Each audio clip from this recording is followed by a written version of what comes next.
Hey, listeners. My name is Elisha, the founder of the Witnesses podcast. It's so beautiful to have you listening to our podcast. And I want you to know something that means a whole lot to me. Thank you for tuning in. And one thing I love to tell all of our listeners is it's not just about you listening, but listening to understand. Understanding is the most important thing. So important. So you have to listen, learn, and practice. Thank you so very much and happy listening.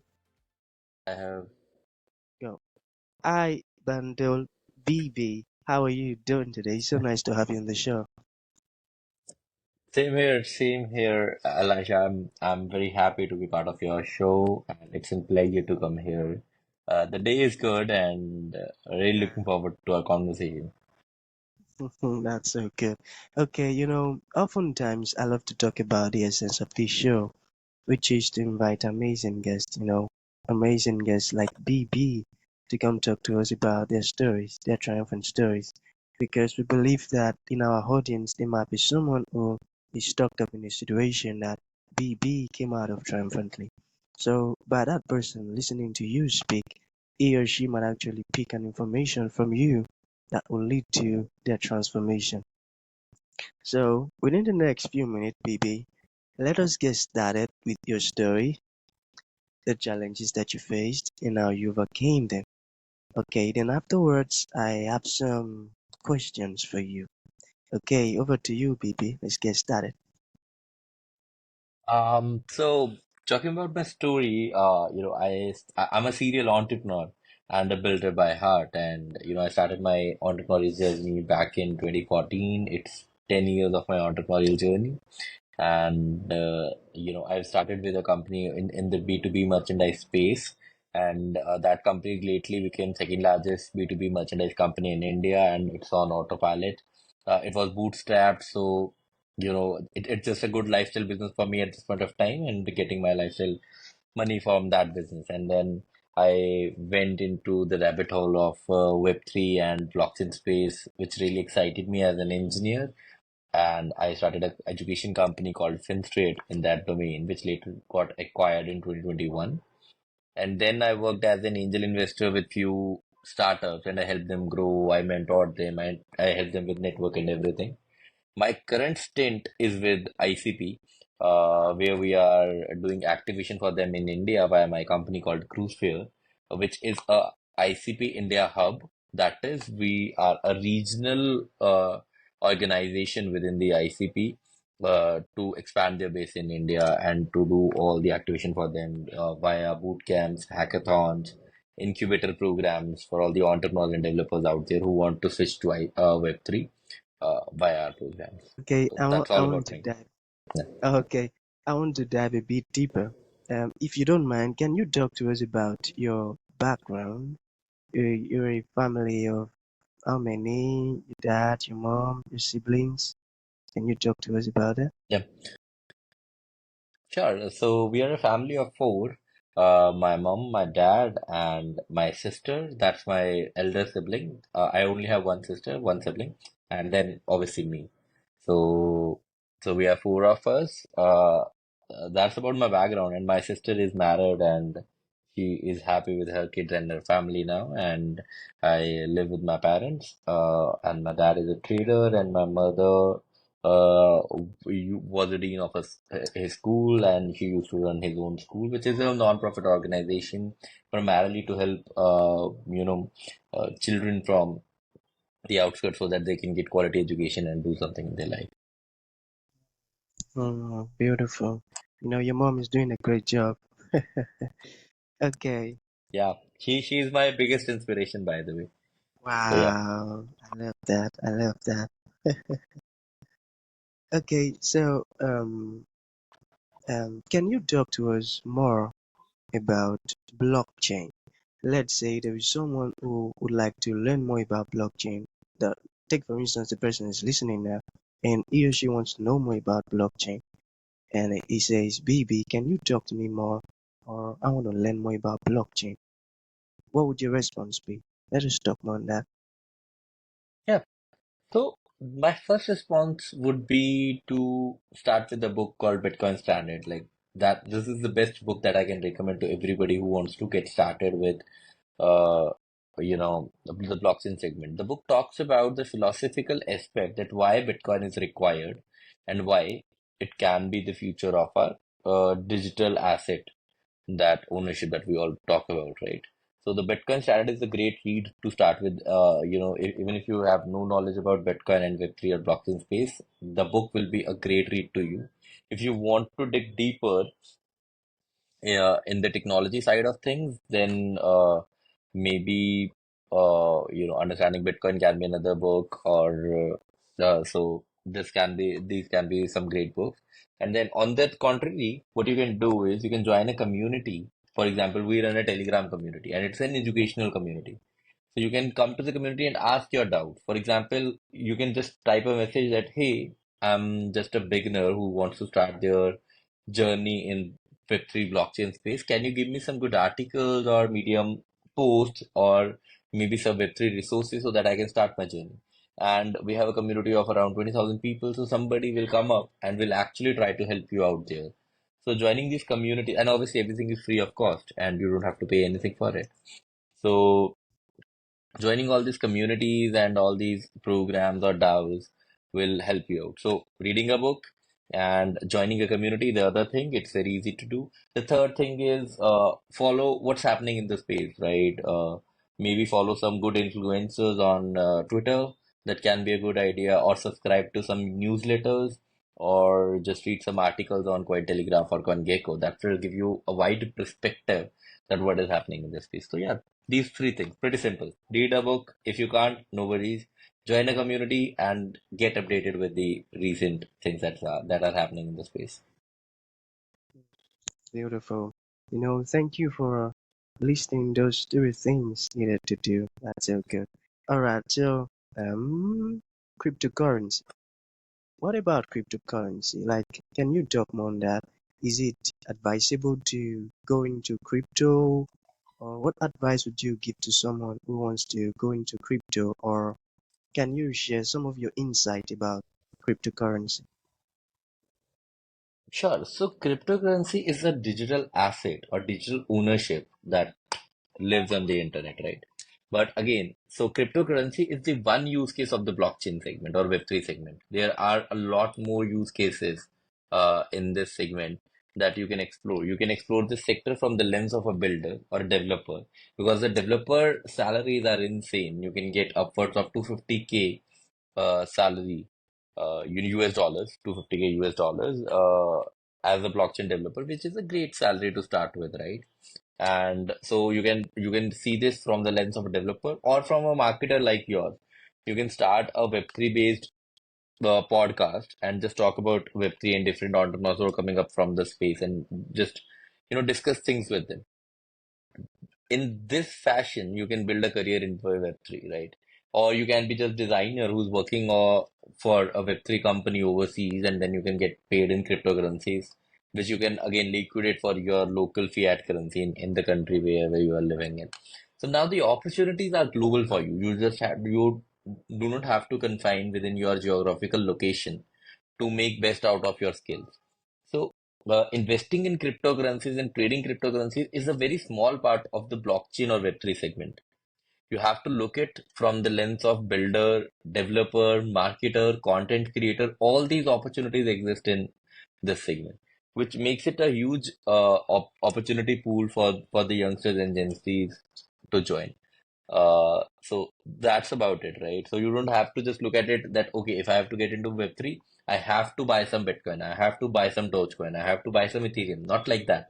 You can do anything, you can do separately as well, and you can earn crypto rather than you have to buy it. And your Yeah. second part of the question, is it advisable to get into cryptocurrencies? Yeah, surely.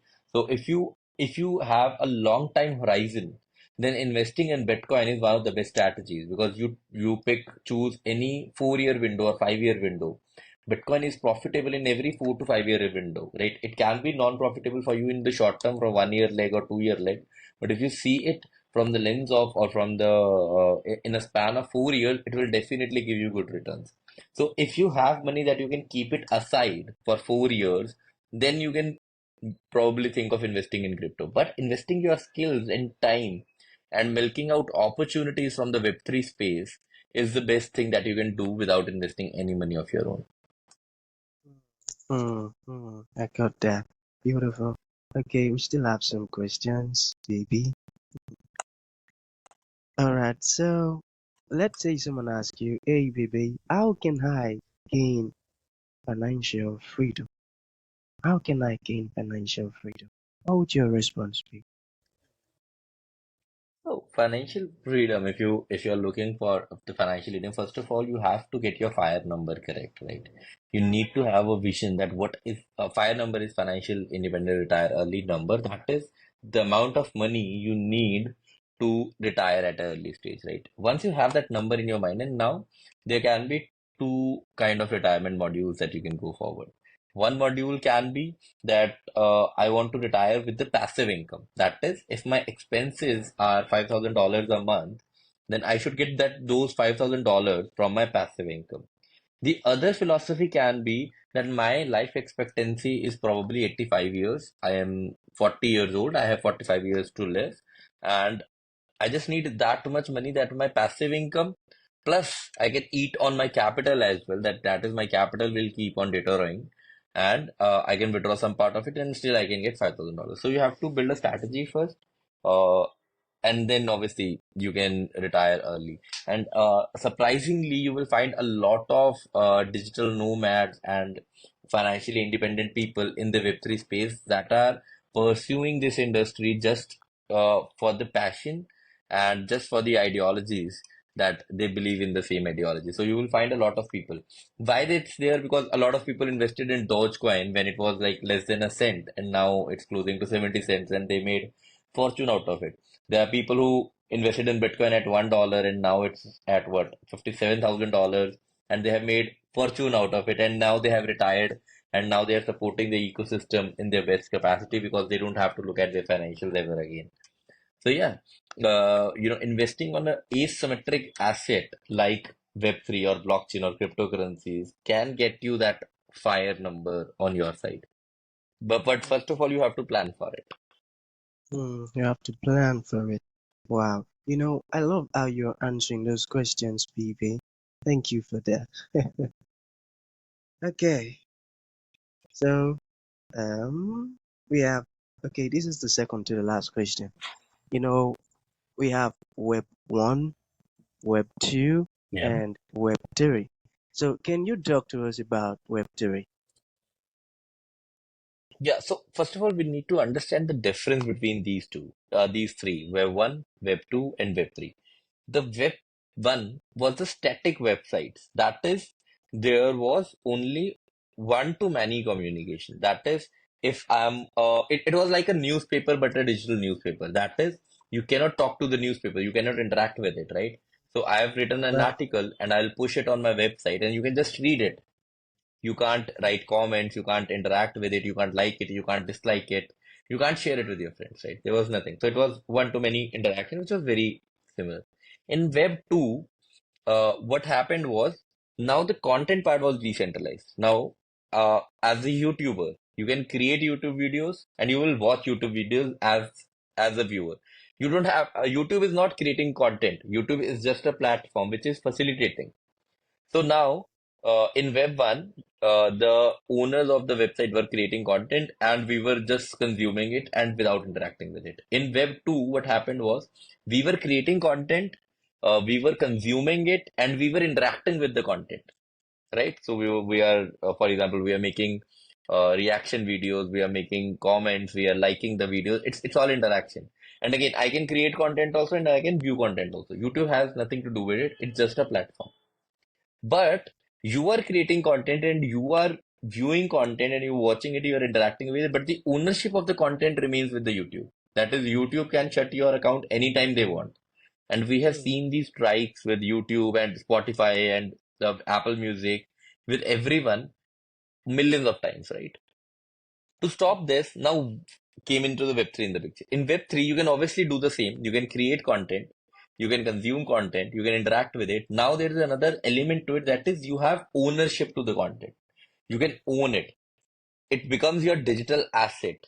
You can have tokenization of everything on internet, right? Now you have more privacy, you have more control, you have more financial freedom, and you can actually earn. For example, we all scroll internet and we all have our browsers, right? So there's a Web3 browser called Brave browser.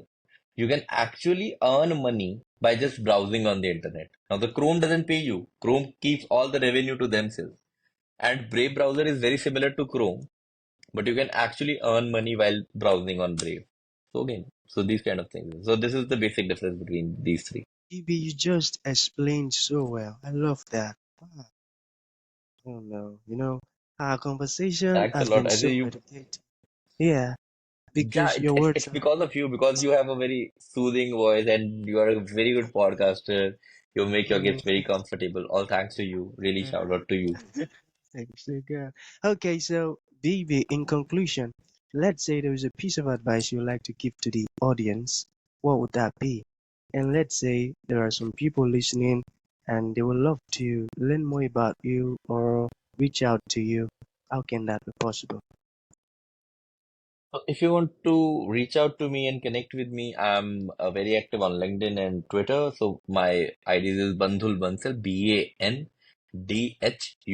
Bandhul, that's my first name, and Bansal, Bansal.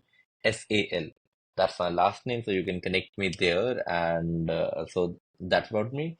And the other thing that I want to discuss is my last piece of advice. That would be that if you are a builder or you want to build something of your own, or you are looking to get into Web3, then you can obviously you can do it passively as well. For example, if you are a maybe uh, a full-time gardener and or a full-time makeup artist or maybe a full-time technician and you want to get into Web3, just join a community and we have our own open community for all of you or for students as well.